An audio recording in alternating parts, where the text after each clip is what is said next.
Апавяданне 14. Дзіўны кій. Трэці падарожны быў яшчэ малады, вусы і барада ў яго кароткія і мяккія, твар паказваў на моцнае здароўе і добрую памяць. Пачаў ён так. Я нічога яшчэ не сустрэў у жыцці такога, што было б вартым асаблівае ўвагі, але чуў некалькі гісторый, якія апавядаюць у нас у доўгія зімовыя вечары. Адну з іх пра дзіўны кій раскажу пану. Калісьці у багатага чалавека служыў малады працавіты і пачцівы парабак Алешка. Быў ён дбайны, паслухмяны і стараўся ва ўсім дагадзіць свайму гаспадару. Гады 3 праслужыў ён без усялякіх спагнанняў. На 4-тым годзе за ўсю сваю працу атрымаў толькі 3 талеры і пайшоў з імі шукаць іншыя службы. Як цяжка жыць на свеце беднаму чалавеку, думаў ідучы. О, калі б я меў грошы, шмат на свеце добрага зрабіў бы. Ёсць людзі, змучаныя старасцю і калецтвам, якія, працуючы, не могуць зарабіць сабе ні грошай, ні хлеба. Я іх забяспечыў бы, каб маглі спакойна жыць да самай смерці. Калі гэтак падумаў, убачыў жабрака. Той быў без рукі, змучаны падарожжам і голадам. Алешка дастаў талер, даў бедаку і пайшоў далей. Прайшоў крыху, яшчэ заўважыў сляпога, якому быў за павадыра 10гадовы хлопчык. Сляпы просіць, каб злітаваўся над яго калецтвам. Алешка дастаў другі талер і аддаў жабраку. Ідучы далей, убачыў 3-го старца, зусім згорбленага, барада і валасы на галаве белыя, як снег, успёршыся на кій, дрыготкім голасам прасіў той міласціну. Алешка выняў апошні талер і, аддаючы яго жабраку, сказаў: «Бяры мой апошні талер. Сёння ён мне не трэба, але не ведаю, які лёс выпадзе мне заўтра». «Не турбуйся за заўтрашні дзень», – сказаў жабрак. «Аддаю табе гэты кій. Ён служыў маёй старасці, і ты, калі будзеш мець якую-небудзь патрэбу, падымі да неба той канец кія, якім абапіраешся на зямлю, і адразу зробіцца ўсё, што ты захочаш». Сказаўшы гэта, ён аддаў кій, а сам імгненна знік. Алешка доўгі час стаяў задуманы, разважаў пра дзіўную здань у вобліку беднага старца, пра таямнічую сілу кія, які трымаў у руках, і, агорнуты гэтымі думкамі, пайшоў далей. Бачыць перад сабою лес, спавіты дымам, нібы густым туманам, падыходзіць бліжэй, страшны пажар у бары, полымя, гнанае ветрам, запальвае галіны высокіх хвояў. Ласі, дзікія козы, ратуючыся ад агню, кідаюцца ў ваду і плывуць на другі бок возера. Сяляне ў роспачы дарэмна спрабуюць утаймаваць імклівае полымя, якое ўжо дасягае палеткаў, пагражае паглынуць усе пасевы. Алешка згадаў старцавы словы і падняў канец кія ўгору. У момант пажар ачах, нібыта заліты вадою. Толькі чорныя клубы дыму падымаліся ў неба. Людзі здзіўлена глядзелі на гэта, а Алешка пайшоў далей. Раптам пацямнела. Схавалася сонца ў аблоках, з-за гор паднялася страшная хмара і закрыла большую частку неба, бесперапынна ўспыхвалі бліскавіцы і стралялі адзін за адным перуны. Падзьмуў ветер, жывёла ўцякала з пашы, страх ахапіў усіх сялян. Алешка падняў кій да неба. Клубы чорных воблакаў ветер разнёс у розныя бакі, і навальніца не ўчыніла аніякае шкоды. Калі сонца паліла ў полі працу земляробаў, высыхала трава на лугах і паплавах, Алешка чароўным кіем выклікаў з далёкіх краёў хмары, і шчодры дождж ажывіў зямлю. Шмат ён дапамагаў бедным і нешчаслівым, і людзі дзякавалі лёсу. Нарэшце Алешка пайшоў у далёкі край, дзе за лясамі, заводамі, за гарамі ёсць велізарная краіна, у якую страшны чарнакніжнік заслаў злых духаў і ператварыў яе ўсю ў жахлівую пустэльню. Колькі дзён і тыдняў Алешка з кіем у руках ішоў далей і далей, мінаў вёскі і гарады, мінуў велізарныя з даўніх часоў некранутыя сахою пусткі і прыйшоў на месца, дзе хавалася ў цёмных лясах вузкая ўтравелая дарога. Там ён убачыў велізарнага асілка.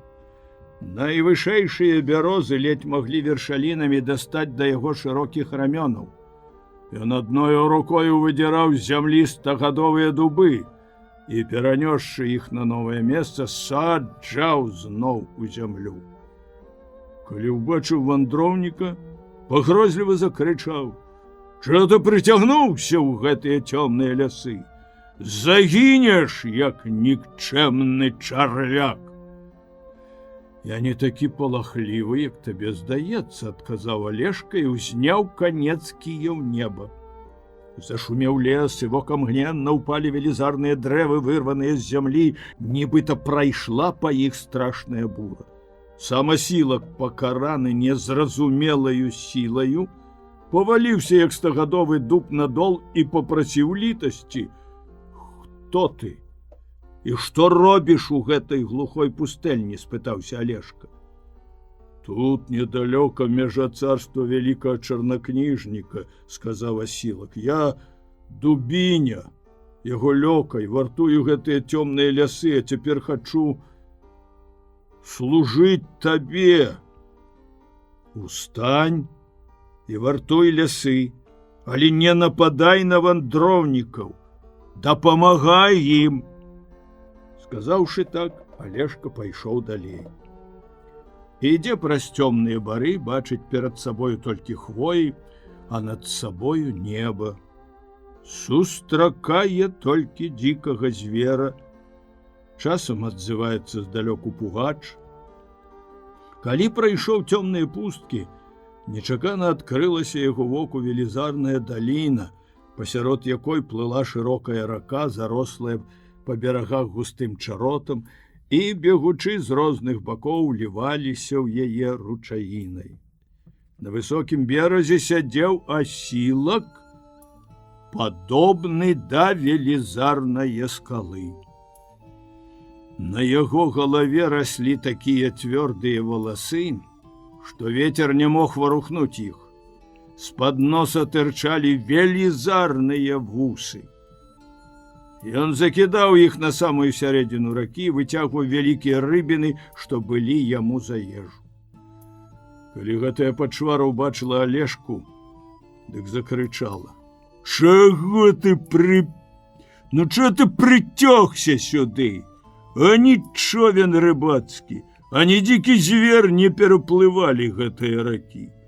Толькі птушкі бяскарна могуць ляцець на той бок.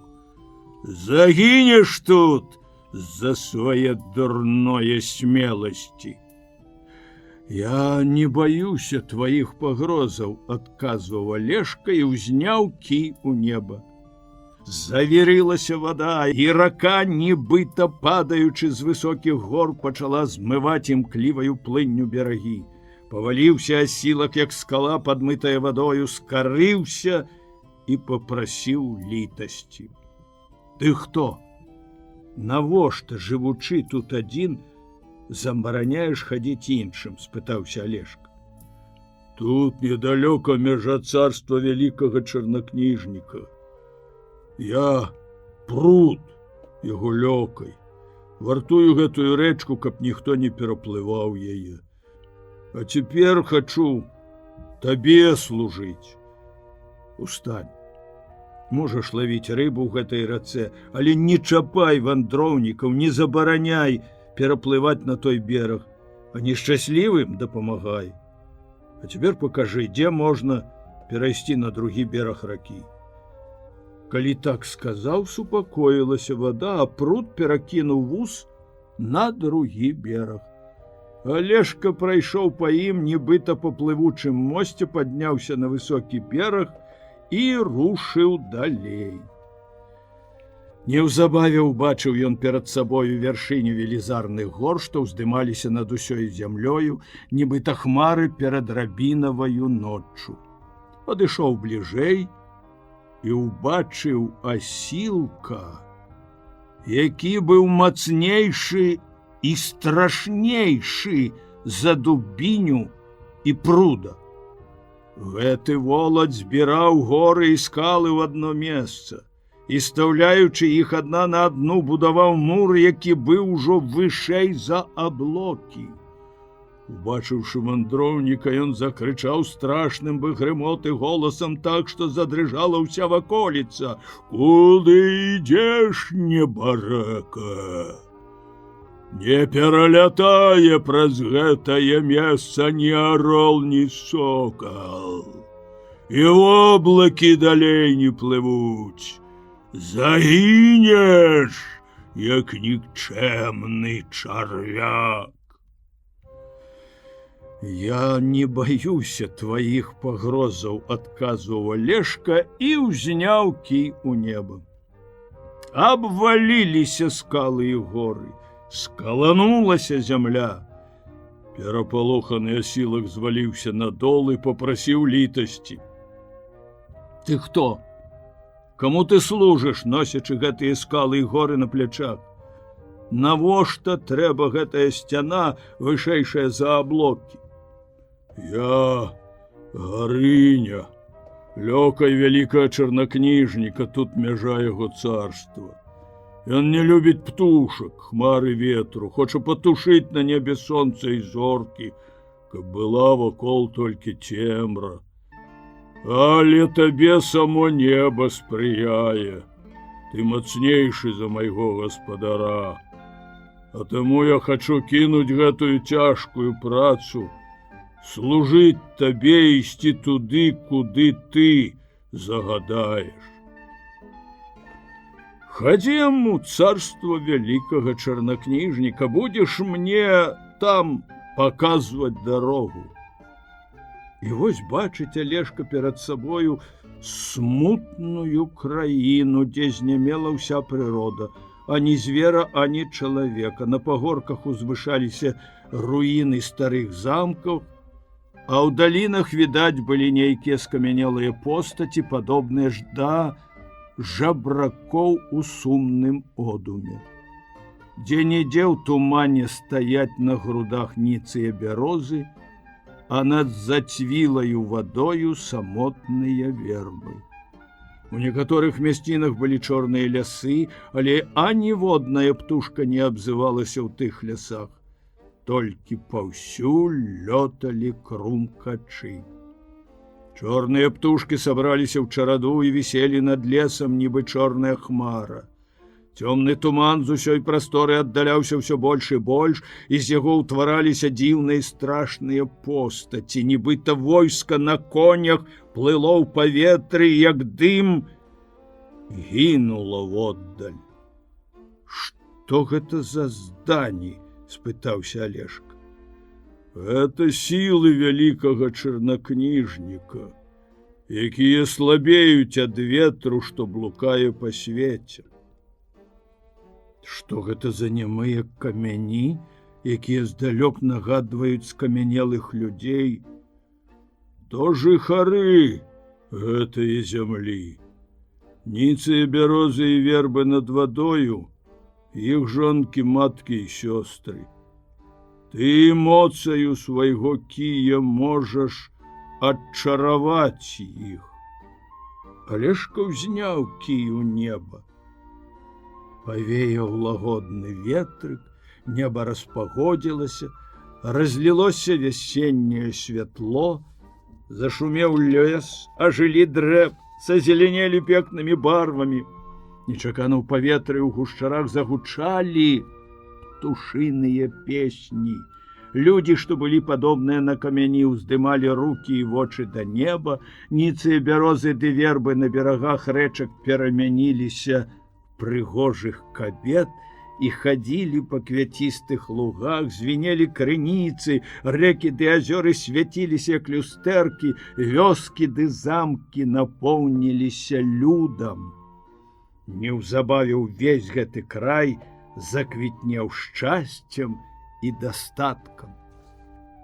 Алешка пасяліўся там, ажаніўся з прыгожай багатаю князёўнаю.